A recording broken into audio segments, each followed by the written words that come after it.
Hi, welcome to a Greg Banks podcast. You'll be hearing us from time to time here on the Air Network. And as we talk a little bit about life in general, probably positive things as opposed to all the negativity which surrounds us. Whether you're a religious person or perhaps you're a person of some other faith, realization that in your lifetime, many things have happened in a positive manner. Perhaps many things have happened in a negative manner, but nonetheless, we will acquiesce and talk about mostly positive things. I think back maybe 50 years ago, when you're like 11, 12 years old, you have dreams of traveling. Well, you live in a small town like Huntington, and your dreams are basically surrounding what is on the other side of that mountain. I mean, that's pretty simple stuff. But in reality, as you get older, your dreams become basically a vanishing fantasy. Or you act on those dreams and you bring them to fruition. Now, I'm thinking the difference between a podcast and radio is maybe reality versus fantasy. I'll give you an example of one of the fantasies I had, as a youngster. I was in a band, rock and roll band. Yeah, we're going to be stars. We're going to love the girls. We're going to love us. Yeah, we're going to be cool. We're going to be cute, sort of like at my age of 12. I guess you could liken it to little Michael Jackson doing a little dancing, singing on stage with a microphone in hand. And, from the time I was probably 12 till I was 17, I actually worked in several bands. And the dream at that time was to get in a band that could record a record. Yeah, playing the high school circuit, maybe the prom circuit was pretty cool. Listening to some of your favorite music and then maybe meeting a star or two. But to have that one memory recorded, that was kind of cool. I love that. And it happened at the age of 17, just kind of out of a coincidence, being at a high school, Juniata Valley High School, one night, doing a dance. Out of nowhere, I meet this young lady, attractive, and she said, "You guys ever think about doing a record?" And I said, "Yeah, we think about that all the time. But we're in Huntington. There are no recording studios. The recording studios are in places like New York, Chicago, Nashville, maybe Philadelphia, but we're so far removed from those large metropolitan areas. We live in the country." And it just so happens that her father had a recording studio at what we know as Edgewater Acres. And without getting into a long dissertation, he told us, yeah, he'd love to be able to record us someday. And there was a minimal charge, but yeah, he could put this song on record. But we needed to come up with a song, which I came up with this song in 1972 called I'm Sorry. It reflected what was going on at the time. Sort of the racial strife, questions of the environment, the war in Vietnam, the political strife in Washington, D.C. And I took these lyrics, my own emotions, and worked with the guys on putting together a melody, to which we came up with a song called I'm Sorry. And so that was the beginning of probably the first foray into recording for many of us. Because I'll tell you a story. We had one guy in our band who wanted to go beyond that one record that we released. I think there were 500 copies of I'm Sorry released by Steel Pier. And on the flip side of that record was Evil Ways, a song that we had listened to, we loved, by Santana. So we thought we'd do a cover. Now, legally, I'm not sure if we were allowed to do that, but the guy recorded it anyhow. Now, we did several takes, one spring afternoon, and I believe we were there maybe 2-3 hours, and we did our record. 3 weeks later, it was released. copies of the 45. We could sell that for like maybe a buck or two at our upcoming dances throughout the spring and summer of 72. And it was getting airplay. Somehow or other, somebody dared play this thing on a radio station. Not just any radio station, but on our local hometown radio station, and more importantly, on the regional radio station known as WFBG, which was like the big AM in the region back in those days through the 70s and 80s. This is where the dream gets even more weird. There's a young man in our band by the name of Curtis Wright who aspired to go to Nashville. Even though we were doing rock and roll and R&B at the time, he wanted to go to Nashville because people like Johnny Cash, I believe some other great artists of the time, were his heroes. And he wanted to get to Nashville someday and not only make one record, but loads of records. And so he and I both had an audition at the Sheridan Inn in Altoona one day. And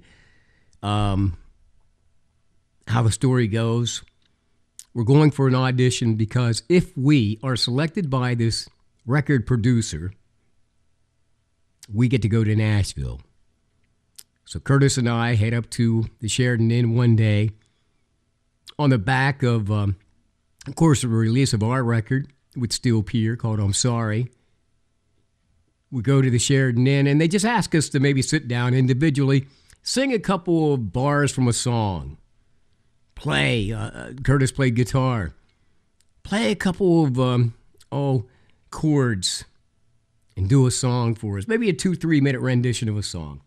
So we audition individually, and we both come out finding that we have been selected to go to Nashville. However, on this document that we both received, it indicated that, yes, you can go to Nashville, and yes, you can record a demo, but it might cost you $3,000, to which my parents, upon seeing this thing, knowing that my first love was music and that I just recorded a record, had a little bit of local success, that perhaps I'd have to think of another career because they didn't have $3,000 to be sending me to Nashville to do a demo. However, Curtis's parents, in the interim, decide, let's take out another mortgage on the house, or however they got the money. But they found that $3,000 for Curtis, who eventually headed to Nashville. He did a demo, and these songwriters were writing songs and melodies, and they just needed somebody to sing the song on a demo record. Wasn't that they really needed more singers in Nashville, but here was Curtis's shot. And I remember he did a song called Drift Away that became a large hit for, Dobie Gray. And that's basically what these guys were about. They were record producers and also publishers and songwriters who then would get somebody to pay $3,000 to do a demo of their song. They could shop the song around and then find a major artist or somebody up and coming to do that record and make it a hit. And so that's what happened to Curtis, who then found members of new bands throughout the South. And for years and years and years and years and years, they traveled throughout the South before he actually made it back to Nashville. It would be probably over 20 years before he found his way off the chicken circuit, if you will, and in Nashville, actually maybe backing some groups or writing some songs or recording a real record. Meanwhile, as he went and progressed for those 20, 30 years to Nashville, which was his goal, I took a summer job one year at the local fiberglass plant, making whatever minimum wage was back in 1972. And with no real aspirations to go to college, my only thought at that time was, I've had a chance to go into radio stations and kind of putz around, especially at the college station. I think I'd like to go into radio. And so while I'm working at this plant, mostly the 11 to 7 shift, late at night into the wee hours of the morning, I would dream Oftentimes, while I was doing my work, whether it was driving the tow motor or maybe getting inside one of those tanks and cleaning the inside of the tanks out, that I would become a professional announcer, that someday I would be the host of a TV show, sort of like Johnny Carson at the time, and that my dreams would be fulfilled if I carried out this fantasy of being in radio, because that's where it starts, as opposed to TV. Yeah, TV was a dream of mine, but radio is where I really wanted to be. Well, within 1 year from working in, actually about 2 years from working in that plant that summer, I ended up in Altoona doing my first radio gig. Not in Huntington, not the small market, but going to a radio station in Altoona, shopping my tapes around of my shows that I had done on some of the other local radio stations in Altoona, and taking that tape to WFBG, the same large regional AM station that played my record back in 1972, hired me to do a midday shift from 10 a.m. to 2 p.m., Monday through Friday, and some weekend work as well on WFBG, the number one radio station on AM between Pittsburgh and Harrisburg, and a large station where everybody could listen. I think they had like 5,000 watts. Oh, it reached Huntington, my hometown. I had to change my name from Greg Banks to Steve Austin. That was the only prerequisite in that job that saw a brand new boss come in from Dallas, Texas. His name was Tony Booth.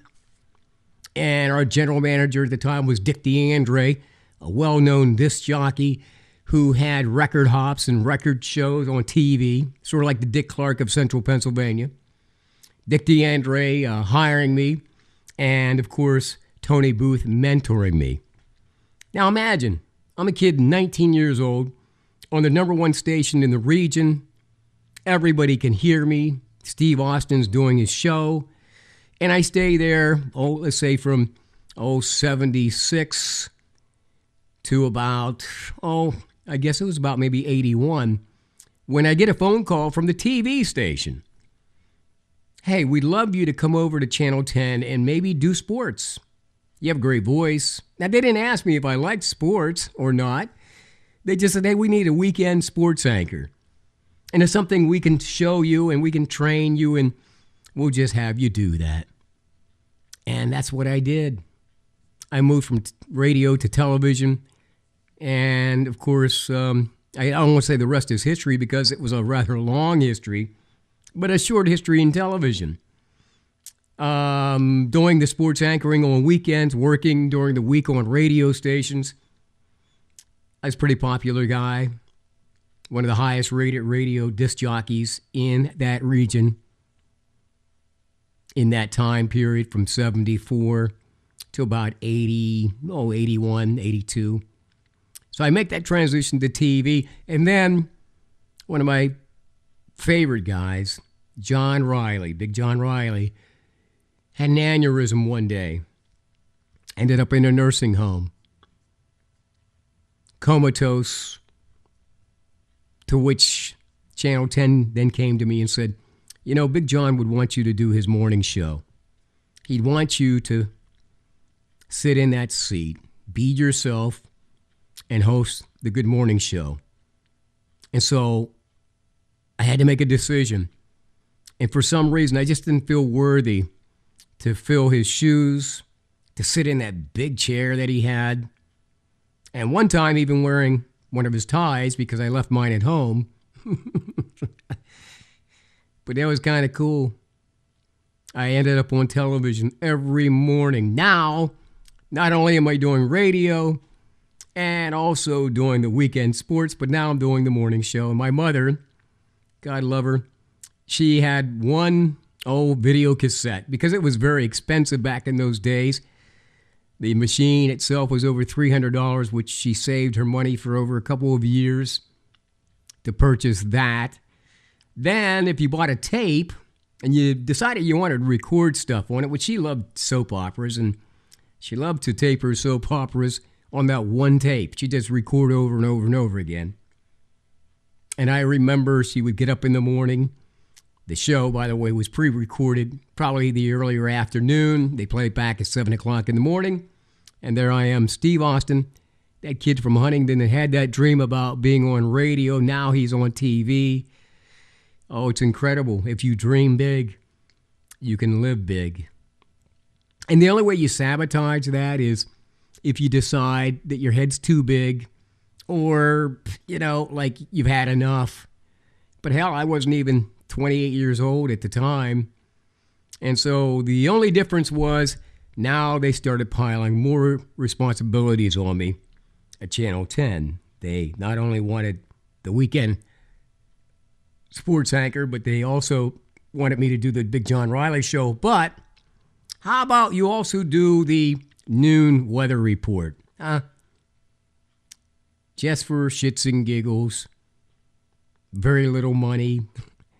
Well, that made me think, maybe I'm not really cut out for this TV gig. Everybody sees me every day. I come into their homes, and I guess they feel at liberty to stop me when my wife sends me to the store for milk, which should only take me 5-10 minutes, but ends up taking an hour because you've got to talk to everybody. And you got to be polite, and I was. But I caught holy hell when I got home. Why does it take you so long to go to the store? To which I would explain to her, dear, because I'm on TV every day, people have this feeling they can just stop me. They don't understand that I'm living a life and raising 3 children, and I'm married. Well, you're not a star here, she said. And so I thought about that, and I thought, I'm not making much money. I'm making better than TV or radio, I should say, but not making much money doing this. Now, I like radio because nobody ever sees you in radio and TV. Everybody sees you, and everybody feels like they can stop you whenever they want. I remember the time I took my mother out for her birthday. Oh, I think she turned 50. And so I decided I was going to take her to the Western Sizzlin'. Big time spender. I was making money, living in Altoona. I'm taking my mother to dinner. Special time. And don't you know, we would sit down, we'd look over the menu, and we'd chat a little bit. And it was really cool because my mother and I always got along real well. I was sort of like, I don't want to say I was her favorite, but I read, and my mother read. She loved certain movies. I love certain movies. She loved to discuss the Bible. I loved to discuss the Bible. One time she even thought that I might become a preacher. I think at the age of 13, she said, someday you're going to be a preacher. Well, that wasn't in the cards for me. I know she loved communications, and I loved communications too, but we're at Western Sizzlin', special day, her 50th birthday. I'm taking her to dinner. I mean, it's not like my brothers just took my mother to dinner. We just weren't built that way. We were guys, tough guys, growing up in Huntington, country boys. But I'm taking my mother out on this special dinner. We're having a great night. And then somebody pulls a chair up right beside us and starts this conversation with Steve Austin, the guy on TV. Hey, Steve, I saw you this morning, and he's going on and on and on. Never acknowledge my mother. Never say, excuse me. How are you? My mother, I could look over and see, she understood. She was proud, but at the same time, I was pissed. Dude, how dare you impede on probably the most special day I've ever had with my mother on her 50th birthday. But what do you say to somebody? It's like, hey, I'm sorry, man, but I don't have time to talk. It's like, what gives you the right to pull a chair up and just start a conversation and ignore my mother? That was all in the back of my head, but it never came out my mouth. So after about 20 minutes of this guy sitting at our table while we're trying to eat, he excuses himself. He gets up and he says, well, good to meet you, shakes my hand, and he leaves. To which my mother knew I was disgusted. But she said, oh, wasn't that nice? He was telling you about how you come into his house every day and how he seems to know you. I said, never met the guy in my life. But the reality is that's how my mother was. always looking out for somebody else. And I was trying to look out for her. But that made my decision that very day.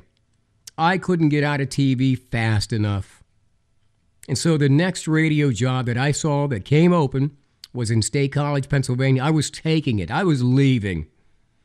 And so I got a job in State College, managing a radio station as a program manager and going on the air in the mornings. And of course, you gave a 2-week notice. And I remember on the sports show one Saturday night is when they all said goodbye to me. Steve, we wish you luck. Now, to some people, they probably thought, this is pretty weird. This guy's leaving TV to go into radio. Well, they had no idea. I'd already been in radio. That's how I got to TV in the first place. But I was going back to something where I felt more comfortable. And I didn't have to be seen, but I could be heard. And after that period of time in my career, it just moved rather quickly over the next 30 years. And then I went into television again, but this time as a producer, director for 7 years with a regional cable company. And that's pretty much how I ended my career. But you dream big. And I remember all these dreams started way back in the 70s. You couldn't tell me that I couldn't do anything that I dreamt.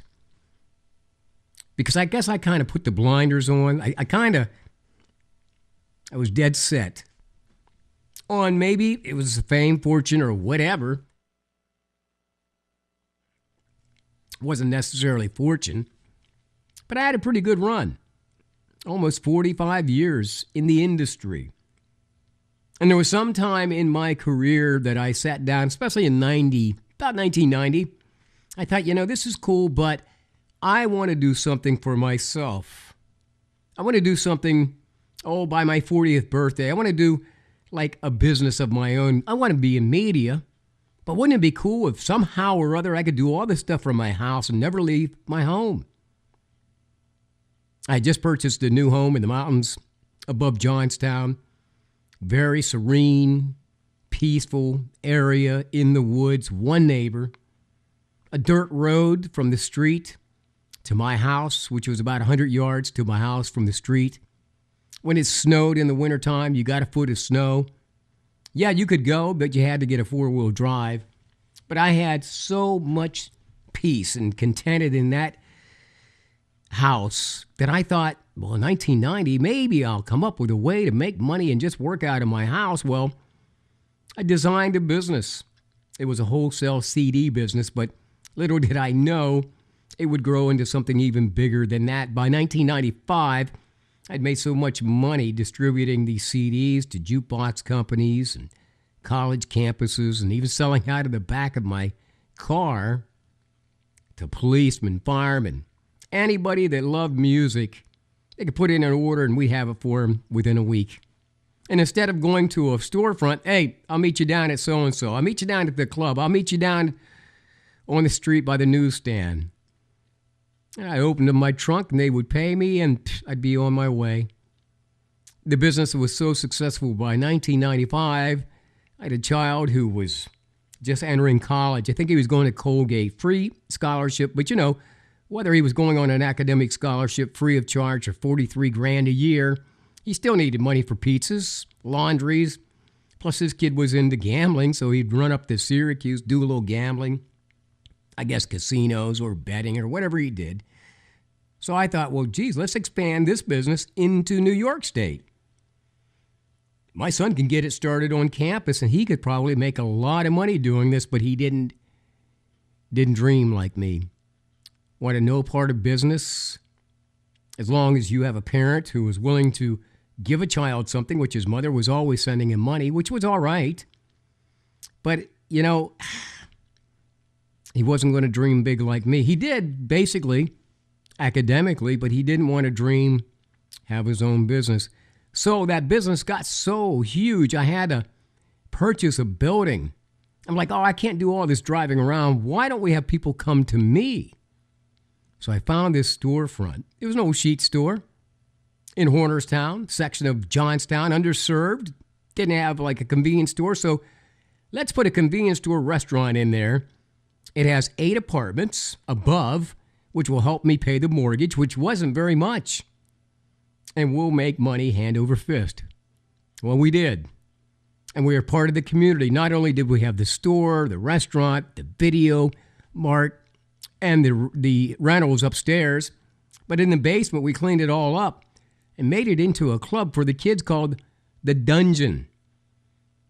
And the kids every day after school could come down in the dungeon and play the pinball machines, play the pool tables, play the jukebox, and have a safe haven where they could go.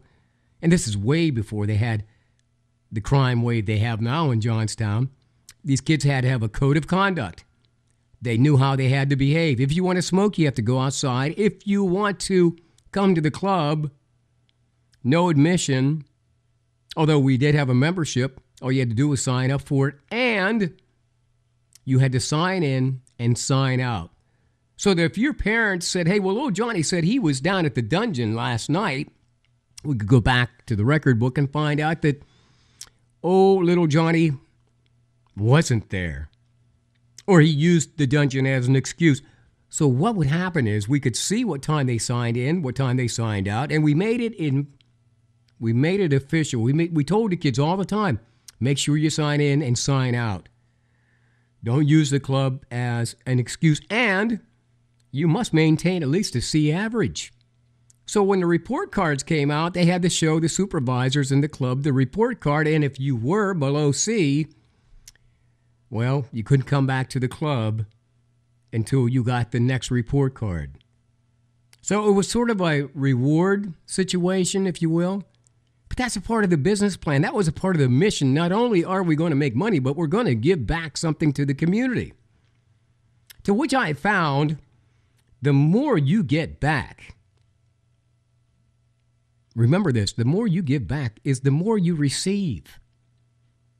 And so from 1995 until about 2001, before I sold that store and sold the business, that was my mission. And then I'm getting closer to retirement. About 2001, I was offered a job as a producer director at a cable television station, which was in Johnstown, but it covered Altoona and Johnstown. And we came up with a new initiative, the Game of the Week, promoting our kids in a positive manner, putting them on TV every week because there was a little crime spree at the time where kids were getting in trouble in other sections of town. And the only kids that got the publicity were the kids that were negative. And so a bunch of us sat around brainstorming one day, and I said, you know what? I know that when I was encouraged as a youngster in Huntington, and I didn't dare disappoint anybody, but when they would heap a little praise on you and make you feel good, that was the best feeling in the world. And so to do something positive for these kids and put them on TV every week, the boys and the girls throughout the school year, was a delight. We had 7 school districts that we covered on a rotating basis for the Game of the Week. And not only did the cable company front that and pay for it, but it also was a reward for them because the more students they had on the Game of the Week, the more parents would have to buy cable. You see, even if you bought basic cable, you could watch your kids every week. And it became this running sort of story like, hey, who do you got on the Game of the Week this week? Or when are you coming to our school? Even schools that weren't on that cable system wanted in because of the positivity and the acknowledgement of our kids. And so as I wound up that career in 2011, before I went out on my own, did my own production, started my own media business full-time, even though I'd been doing it for about 20 years, it is always important to note that children are our future. And if you promote them today, they'll promote someone tomorrow. Do you see how that works? Because eventually they all grow up. And they all have been mentored and they all have had support. And it's important to note that the more we promote our kids, love up our kids, the more rich their lives begin. And then, of course, they become adults. just like I became an adult from that 12-year-old who was encouraged, nourished, who never ever said you can't do something. You did it. It was positive. Nobody ever made me feel like I couldn't do something. So I've lived a pretty rich life, and I think when you think about it, and it's not over because now we're doing other things. We have the Air Network. We have 94.1 FM in Huntingdon. We're about to launch a new station in Mount Union. And we've had for 10 years the regional Comcast channel, 190, which covers Lewistown, which is Mifflin County and Huntingdon County. And on 190, we have religious programs 24/7. And we have some local programs that we air on Sundays from 8:30 to noon. Because that was my mission. The more local faces, the more local voices we can get on these regional cable companies, even though cable's dying, because a lot of people are getting rid of their cable. From the time we actually took over the lease of Comcast Channel 190, which was Channel 17 at the time, 10 years ago, we had probably 42,000 subscribers in the region. That number now is down to less than 18,000. So you see the direction that cable is going, although there are other ways to showcase video. You have these platforms like Facebook. You've got YouTube. Yes, it does cost a lot of money to program and to video or maybe to do a whole game, but there are so many ways, and I'm looking forward to that. In 2018, of experimenting and exploring some different ways, if you will, different ways to communicate and empower our children. And that is so cool because, they have dreams too. And if you talk about it long enough, it does come to fruition. That's the other thing I learned. Every time I said I was going to do something and I was hell-bound on doing it, it came true. And that's what's really important too, because if you have a dream, sort of like my dream, or any dream, dream big, because someday it may come true. And the dream has not ended yet. We have so many ways to grow.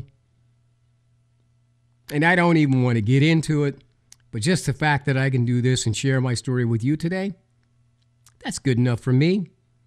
We've come a long way over the last 50 years. And for that, I'm forever indebted. Thank you for listening.